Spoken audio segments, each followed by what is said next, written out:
What's up everyone, welcome back to the channel. So guys, आज मैं आपके लिए लेके आया हूँ class 10th mathematics chapter number 1 exercise 1.3 question number 1।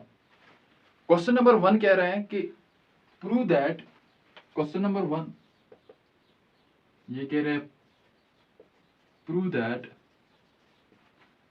√5 is irrational number।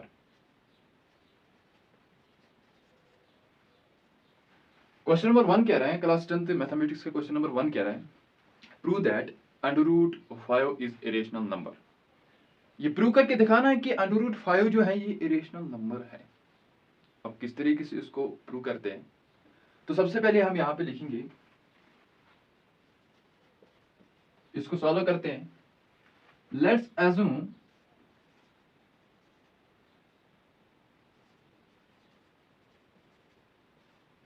that √5 is a rational number। √5 हमने यहाँ पे एज्यूम किया कि √5 जो है ये एक रेशनल नंबर है। √5 जो हमने यहाँ पे ये एज्यूम किया, इस क्वेश्चन को सॉल्व करना है ना। क्वेश्चन कह रहा है prove that √5 is irrational number. तो हमने यहाँ पे ये एज्यूम किया कि √5 जो है ये एक रेशनल नंबर है। ये क्या है? ये एक रेशनल नंबर है। तो जैसे कि as we all know that rational number वो नंबर होता है जो P/Q के शक्ल में होता है।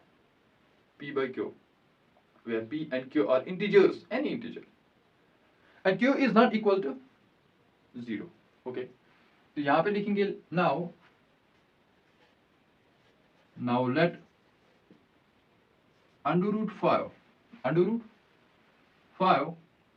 is equals A/B, any integer A/B, P/Q भी लिख सकते हैं, it does not matter। okay, where A and B are co-prime numbers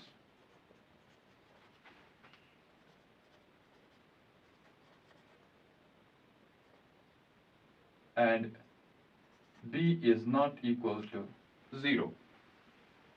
now let √5 is equals to A/B, where A and B are co-prime numbers। अब यहां पे ये question आ रहा है। अब तुम्हारे दिलो दिमाग में ये क्वेश्चन आ रहा होगा कि को-प्राइम नंबर है क्या चीज? What is co-prime number? देखो को-प्राइम नंबर क्या है। को-प्राइम नंबर्स वो नंबर्स होते हैं, वो नंबर के जुड़े होते हैं जिनका कॉमन फैक्टर सिर्फ एक ही निकलता है। बात समझ में आई? को-प्राइम नंबर्स वो नंबर्स होते हैं जिनका कॉमन फैक्टर सिर्फ क्या निकले? एक। जिनका कॉमन फैक्टर सिर्फ एक ही निकलता है, वो होते हैं को-प्राइम नंबर्स। क्वेश्चन कह रहे हैं prove that √5 is irrational number. हमें ये प्रूव करके दिखाना है कि √5 जो है ये एक इरेशनल नंबर है। तो किस तरीके से हम ये प्रूव कर लेते हैं? तो हमने यहाँ पे मान लिया, हमने एज्यूम किया कि √5 जो है ये रेशनल नंबर है। So as we know that rational numbers वो नंबर्स होते हैं जो P/Q के फॉर्म में होते हैं। ठीक, P/Q। तो यहाँ पे हमने लिखा now let √5 is equal to A/B, where A and B are coprime numbers. जहाँ पे A और B जो है ये को-प्राइम नंबर्स हैं। जैसे कि मैंने आपको बताया कि को-प्राइम नंबर्स वो नंबर्स होते हैं जिनका कॉमन फैक्टर सिर्फ क्या निकले? एक ही निकलता है। जिनका कॉमन फैक्टर सिर्फ एक ही निकलता है। तो अब इस क्वेश्चन को सॉल्व करते हैं। क्या लिखेंगे हम लिखेंगे √5 जो है ये बराबर है A/B के बराबर है। ठीक, अब आगे बढ़ते हैं। आगे लिखेंगे हम। अब इसको क्या करना है? Squaring both sides. क्या करना है? Squaring both sides. तो अब स्क्वायरिंग करेंगे, वो बनेगा bracket start √5 whole square is equals to a square by b square. ठीक, इतना क्लियर हुआ? इतना क्लियर हुआ? आगे बढ़े, चलो ठीक है। तो अब यहाँ पे हमने इसको क्या किया, यहाँ पे हमने इसको स्क्वायरिंग बोथ साइड्स किया। ठीक, √5 का whole square is equals to a square upon b square. अब आगे बढ़ते हैं, आगे लिखना है। अब जो स्क्वायर जो है इनको हटाना है भाई। यहाँ पे क्या होगा, यहाँ पे ये नहीं होगा 5 × 5 = 25, नहीं, बल्कि यहाँ पे जो स्क्वायर है ये कट हो जाएगा, क्योंकि यहाँ पे जो ये है अंडर रूट है और अंडर रूट स्क्वायर है, कट हो जाते हैं, दोनों कट हो जाते हैं। अंडर रूट और स्क्वायर होगा, वो दोनों कट हो जाते हैं। तो यहाँ पे हमने रूट और स्क्वायर को काट किया। अब क्या बचा यहाँ पे? 5। अब 5 को यहाँ लेके आएंगे, ये हमने लिखा 5 is equals to a square upon b square. ठीक, अब 5 is equals to a square upon b square.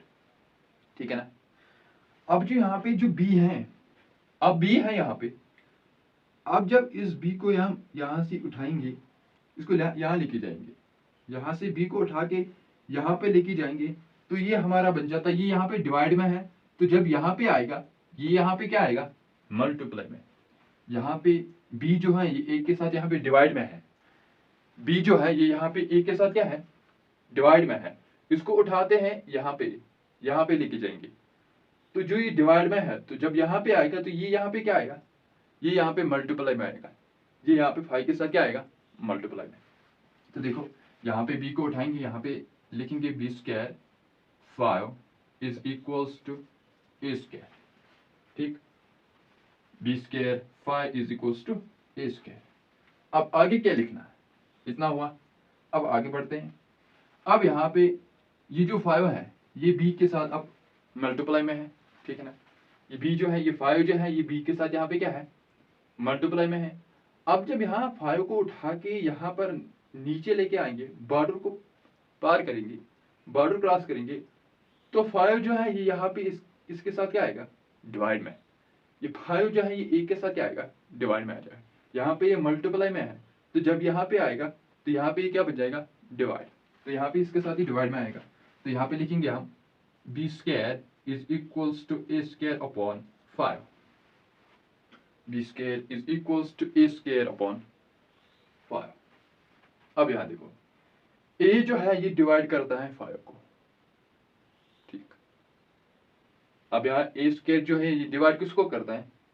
यहाँ पे 5 को डिवाइड करता है। तो यहाँ पे अब क्या लिखेंगे हम? यहाँ पे लिखेंगे हम a square divisible by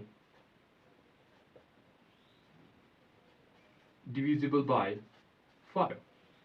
a square divisible by 5, where a is also divisible by 5.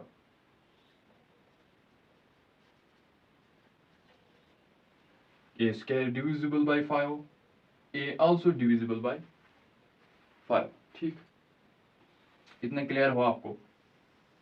इतना क्लियर हुआ? एक और बात बताता हूँ। यहाँ पे क्वेश्चन कह रहा था कि prove that √5 is irrational number. हमें ये प्रूव करके दिखाना था कि √5 जो है ये एक इरेशनल नंबर है। तो किस तरीके से कर लेते? तो यहाँ पे हमने अब ये अज्यूम किया, हमने यहाँ पे मान लिया कि √5 जो है ये एक रेशनल नंबर है। हमने अज्यूम किया। क्वेश्चन कह रहा था कि ये √5 जो है ये एक रेशनल नंबर है। हमने कहा नहीं, हम मान लेते हैं कि ये एक रेशनल नंबर है। ठीक, अब हमने मान लिया कि ये एक रेशनल नंबर है, तो रेशनल नंबर क्या होता है? रेशनल नंबर कौन से नंबर होता है? So as we already know that कि रेशनल नंबर्स वो नंबर्स होते हैं जो किस फॉर्म में होता है? p/q, p/q। ठीक, रेशनल नंबर्स वो नंबर्स होता है जी p/q के फॉर्म में होता है। ठीक, where q is not equal to 0। ठीक, यहाँ पे भी हमने वही लिखा। हमने अज्यूम किया √5 is rational number. Now let √5 is equals to a/b where a and b are co-prime numbers। यहाँ पे नई बात हमें यहाँ पे सीखने को मिलती है, दैट इज को-प्राइम नंबर। कि को-प्राइम नंबर है क्या चीज? कोप्राइम मैंने आपको बताया कि कोप्राइम नंबर्स वो नंबर्स होते हैं जिनका कॉमन फैक्टर सिर्फ एक ही निकलता है। समझ में बात आई कि कोप्राइम नंबर्स वो नंबर्स होते हैं जिनका कॉमन फैक्टर सिर्फ क्या निकले, एक ही निकलता है। बात समझ में आई मेरी? अब आगे बढ़े, चलो आगे बढ़ते हैं। तो यहाँ पे फिर मैंने क्या किया, √5 is equals to a upon b। ठीक, यहाँ पे फिर हमने स्क्वायरिंग बोथ साइड्स क्या किया, स्क्वायरिंग की। तो √5 का whole square is equals to a square upon b square. 5 यहाँ पे 5 क्यों आया, क्योंकि अंडर और स्क्वायर कट हो जाते हैं। तो हमने यहाँ पे लिखा 5 is equals to a square upon b square. b square, अब b स्क्वायर 5 क्यों आया, क्योंकि यहाँ पे जो b है ये a के साथ यहाँ पे डिवाइड में है। जब इसको यहाँ से बॉर्डर को हम इसको वहां से लेके जाएगी यहाँ पे, इसको यहाँ पे कहते हैं अबे यार आप यहाँ पे जचते नहीं हो, इसको हमने उठा दिया यहाँ पे लेके आया, नहीं यार आप उठो यहाँ पे बैठो यार, हमने इसको उठा के यहाँ पे बैठा दिया। तो जब ये यहाँ पे आया तो ये इसके साथ मल्टीप्लाई में आया, यहाँ पे तो ये डिवाइड में था, यहाँ पे ये क्या आया, मल्टीप्लाई में। तो वही आया यहाँ पे b square 5 is equals to a square. तो 5 जो यहाँ पे था, मैंने कहा 5 यहाँ पे था, तो हमने 5 को बताया नहीं आप वहां पे मत बैठो, आप वहां पे मत बैठो यार। हमने 5 को भी उठा दिया, इसको नीचे लेके आया। हमने कहा नहीं आप 5 जो यहाँ पे आप यहाँ पे नहीं जचते हो, हमने 5 को उठा के यहाँ पे लेके आया। तो जब भी जैसे हमने इसको यहाँ से उठा के यहाँ पे लेके आए, तो यहाँ पे ये मल्टीप्लाई में था, जब यहाँ पे लेके आए तो यहाँ पे ये क्या बन गया, डिवाइड में। इतना क्लियर हुआ? 5 यहाँ पे क्या था, मल्टीप्लाई में, इसको हमने यहाँ पे उठा के यहाँ पे लेके आए, तो ये यहाँ पे क्या बन गया इसके साथ, डिवाइड में।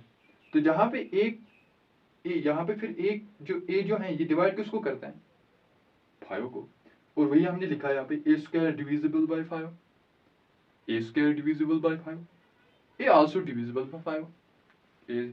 a जो है ये डिवाइड करता है 5 को, और 5 भी आल्सो a को डिवाइड करेंगे ना। अब आगे बढ़े, समझ में आया? चलो आगे बढ़ते हैं। तो अब यहाँ पे क्या लिखेंगे, अब यहाँ पे जो b है, b को उठाते हैं। सर यहाँ पे a हम बराबर लिखेंगे। अब a is equals to 5 c is any integer, कोई भी c d e f g h कोई भी इंटीजर आप लिख सकते हो, इट डज नॉट मैटर। यहाँ पे आप कोई भी इंटीजर लिख सकते हो, जैसे मैंने a is equal to 5c लिखा, आप d भी लिख सकते हो, e भी लिख सकते हो, m भी लिख सकते हो, c भी, जो आपके मन में आए वो लिख सकते हो। ओके, तो मैंने यहाँ पे c लिखा, 5 is equals to a is equals to 5c। अब जो a जो है बराबर 5c के बराबर, अब इसको उठा के इस इक्वेशन में डालते हैं, इस वाली इक्वेशन में डालते हैं, इस वाली इक्वेशन में भी डाल सकते हैं। चलो कोई बात नहीं, इस इक्वेशन में डालते हैं। तो यहाँ पे क्या आएगा फिर, √5 इस इक्वेशन में हम डालते हैं इसको, यहाँ पे लिखते हैं √5 is equals to a upon b। हमने √5 लिखा is equals to a upon b। a नहीं लिखना है यहाँ पे, हमें यहाँ पे a अपॉन b नहीं लिखना है, बल्कि लिखना है a जो है ये किसके बराबर, मैंने यहाँ पे लिखा है किसके बराबर है, 5c के बराबर है। a बराबर है 5c के, तो यहाँ पे मैंने लिखा 5, ये 5c। ठीक, अब डिवाइडेड बाय b, यहाँ पे लिखा मैंने b। क्लियर? इतना क्लियर हुआ? अब आगे बढ़े, चलो आगे बढ़ते हैं। तो यहाँ पे फिर मैंने लिखा √5 is equal to 5c upon b। अब यहाँ पे भी स्क्वायरिंग बोथ साइड लगाना है, जिस तरीके से हमने यहाँ पे स्क्वायरिंग लिखी उसी तरीके से यहाँ पे भी स्क्वायरिंग करना है। तो यहाँ पे हमने लिखा, यहाँ पे हमने ब्रैकेट स्टार्ट किया। ठीक, ये ब्रैकेट स्टार्ट, √5 का होल स्क्वायर, ठीक, is equals to 5c square upon b square. Clear हुआ? इतना क्लियर हुआ? अब आगे बढ़े, चलो ठीक है। तो यहाँ पे क्या होगा, स्क्वायर और रूट कट, यहाँ पे क्या बचा हमारा, 5 is equals to 5 square, that means 5 into 5, that means ये है ना 5 square, that means 5 into 5, that means 25। ये बन गया हमारा 25 c square upon b square, upon b square, 25 square upon b square. इतना क्लियर हुआ? अब आगे बढ़े। अब आगे बढ़ते हैं, यहाँ पे हम लिखते हैं ये जो b है, अब इस b को उठा के यहाँ पे इसके साथ हम रखेंगे यार, इस b को उठा के यहाँ पे लेके आएंगे, b को यहाँ से उठा के यहाँ पे लेके आएंगे, b को उठाएंगे यहाँ पे लेके आएंगे, तो क्या निकलेगा हमारा, b को हम उठाएंगे यहाँ लेके आएंगे, कहाँ लेके आएंगे, यहाँ लेके आएंगे, तो b हमने उठा के ये लिखा b स्क्वायर 5, यहाँ पे डिवाइड में था, अब यहाँ पे जब लेके आए तो क्या बनेगा, मल्टीप्लाई में, तो b square 5 is equals to 25 c square, 25 c square.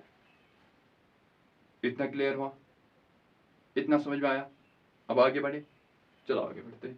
अब यहाँ पे लिखते हैं हम b square 5 is equals to 25 c square, ठीक। अब क्या लिखते हैं, अब जो 5 है इसको हम कहेंगे नहीं यार, आप यहाँ पे जज नहीं रहा यार, आप एक काम करो, आप नीचे जाओ, नीचे मजा है भाई, आप नीचे जाओ। 5 ने कहा चलो ठीक है मैं नीचे जाता हूँ, और जैसे ही यहाँ पे उठ के नीचे गया, 5 ऊपर था यार, हमने कहा नहीं यार ऊपर मत बैठो, नीचे बैठो।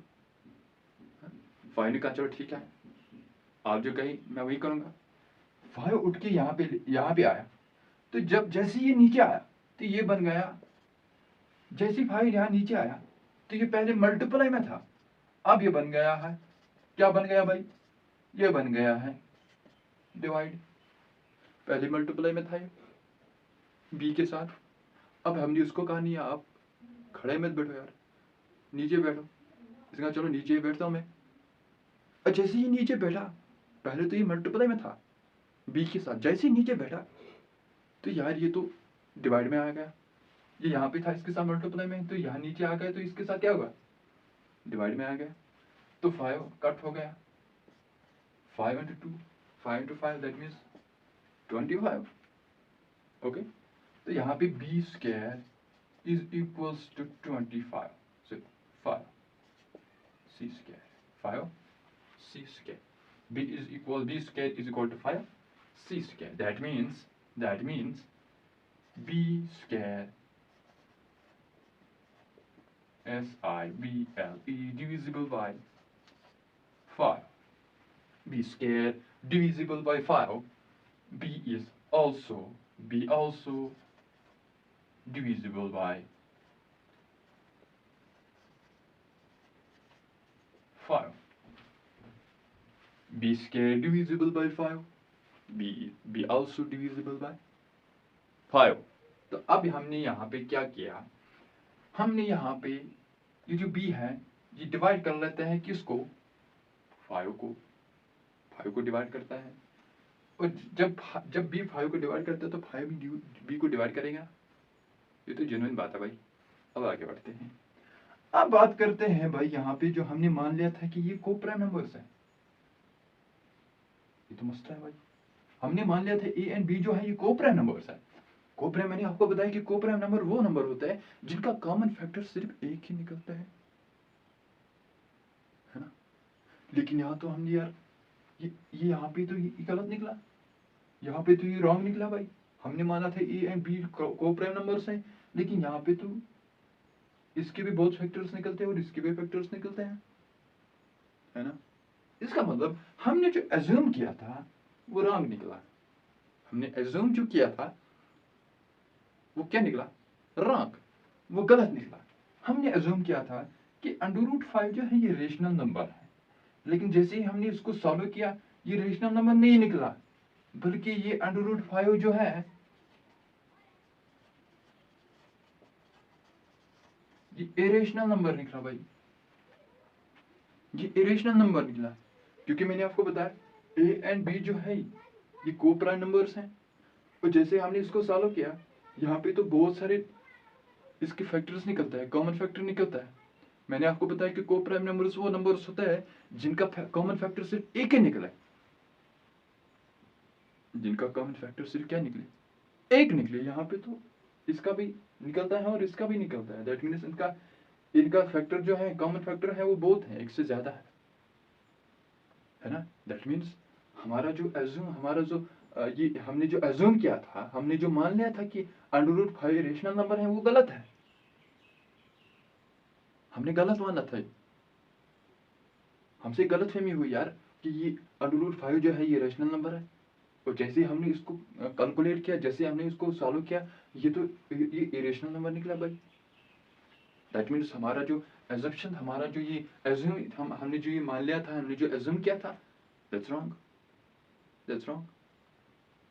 दैट मीन्स जो क्वेश्चन कह रहा था prove that √5 is irrational number, वो निकल गया। अब √5 इरेशनल नंबर, ठीक है ना। हमने इसको प्रूव करके दिखाया कि √5 जो है ये इरेशनल नंबर है, ठीक है ना।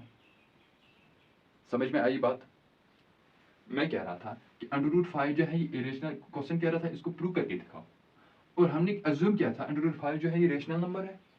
और वैसे ही हमने फिर किया कि वो रेशनल नंबर हमको पता है कि रेशनल नंबर वो नंबर होता है जो P/Q के फॉर्म में होता है, P/Q की शक्ल में होता है। तो यहाँ पे हमने लिखे A/B, where A and B are co-prime numbers। co-prime मैंने आपको बताया co-prime numbers वो नंबर होते हैं जिनके आप कॉमन फैक्टर सर क्या निकले, एक निकले, एक। बात समझ में आई। आगे बढ़ते हैं फिर।